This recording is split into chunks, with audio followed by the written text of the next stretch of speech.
Mandy-Autumn Chapter 8. Mandy pretended great fatigue. She told Ellie that she thought she would sleep all afternoon and asked if she would mind leaving her alone until she woke up and called for her. Ellie was only too delighted. She pulled up the curtains in Mandy's room and made a big fuss about tucking her in and getting her comfortably settled. "Please close the door, Ellie, so I don't hear any noise." "Right-ho, sleep well, Mandy." Thank you." Mandy waited a good 5 minutes. Her heart was thumping loudly. The big house seemed very quiet. None of the older children were home from school yet. The younger ones were either resting or attending classes. She got out of bed as quietly as possible and pulled on some slacks and a sweater. She was nervous and her legs felt wobbly. She stuffed a pillow into her bed and rearranged the covers over it in such a way that anyone looking from the door would think she was still huddled under the blankets, fast asleep. She hoped no one would bother to check on her.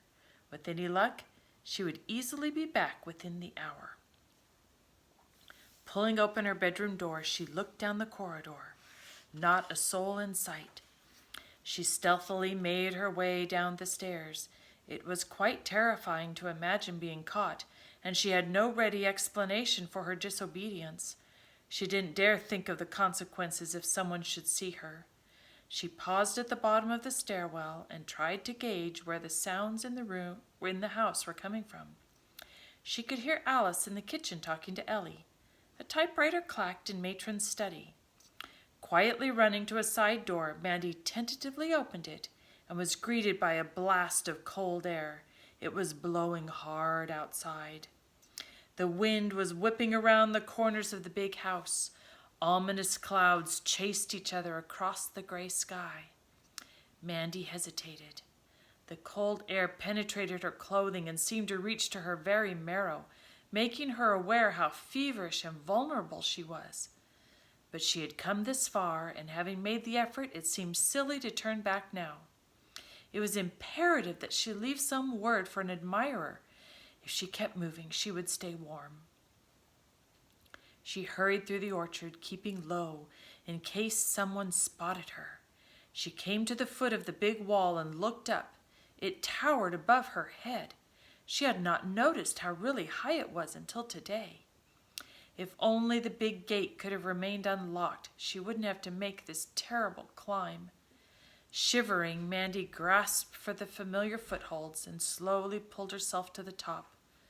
The wind sighed through the orchard. The branches of the apple tree whipped across her face. She had just lowered herself to the ground on the other side when the deluge began. It seemed as though the heavens opened up and descended in one massive torrent. The rain poured down. Mandy was at her wits' end. Fearful and already soaking wet, she wondered what she ought to do.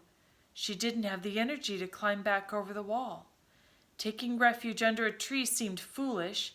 That way she would only get colder and wetter. It was better to push on toward the cottage. Though she had traveled the path so many hundreds of times before, the driving rain obscured everything, and for a moment she was even unsure that she was going in the right direction.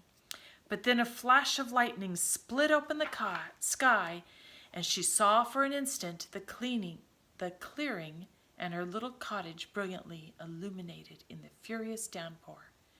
She ran the last 100 yards or so and stumbled through the doorway just as the rumbling thunder crashed out directly overhead.